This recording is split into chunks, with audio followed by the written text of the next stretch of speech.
रसोई में बैठी सुमन कुछ सूखी सब्जियों को काट रही है और कुसुम चूल्हे के पास बैठी है।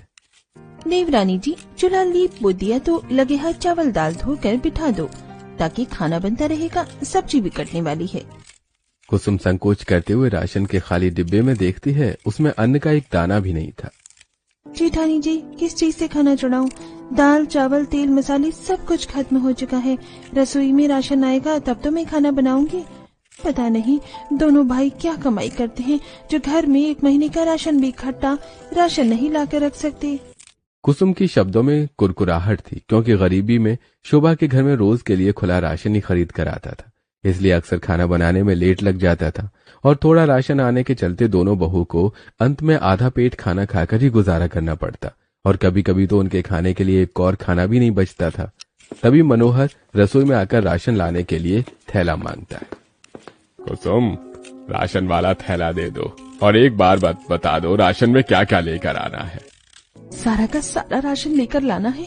चीनी चाय पत्ती आटा चावल दाल मसाले तेल सब खत्म हो रखा है और इस बार राशन थोड़ा बढ़ाकर 2-4 दिन का ले आना और कम से कम एक पाव तो ले ही लेना।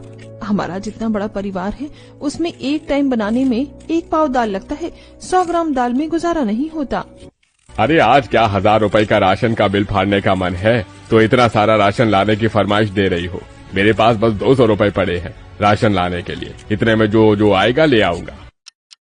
गुस्सा दिखाकर मनोहर राशन का झोला लेकर राशन की दुकान पर आता है, जहां पहले से ही राशन खरीदने वालों की काफी ज्यादा भीड़ हो रखी होती है। आज तो राशन की दुकान पर कुछ ज्यादा ही भीड़ हो रखी है, यहाँ तो काफी समय लग जाएगा। ऐसा करता हूँ आज के लिए सामने वाली राशन की दुकान से राशन ले आता हूँ।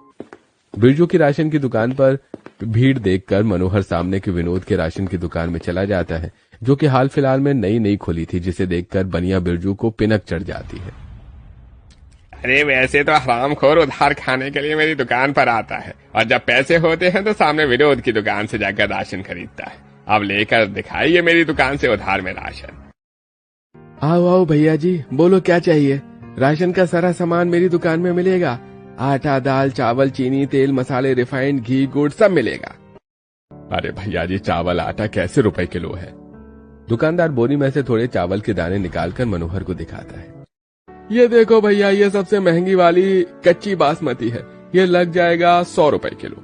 बाकी ये उससे थोड़ी सस्ती है 60 रुपए किलो और ये सबसे सस्ते पके चावल 35 रुपए किलो मिल जाएंगे। बोलो कौन सा दे दूं? भैया जी, ये 35 रुपए वाला 2 किलो चावल कर दो और 2 किलो आटा भी दे देना। भैया मेरी दुकान पर उस बिरजू की